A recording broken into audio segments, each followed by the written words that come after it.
I decided to venture in poultry farming because I have a passion for it and also for business and give back to the community. I'm a new farmer in the market, started with 300 birds. In future, I'll do large scale. Start my day by waking up in the morning around 6 a.m. God first, I pray. Then I check on the flocks, preparing their drinkers and feeders. When I'm done, I go to the gym.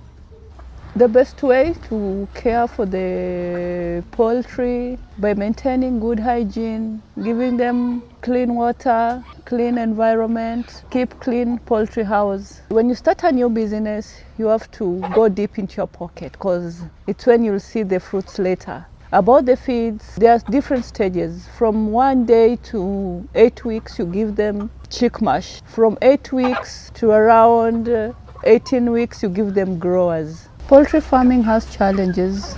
When I started, I lost around 50 flocks through getting the wrong flocks from supplier. The rewarding thing about this poultry farming, it feels nice when you walk around your compound and you see your flocks around looking beautiful. It gives me a heart and a passion to keep on pressing every day.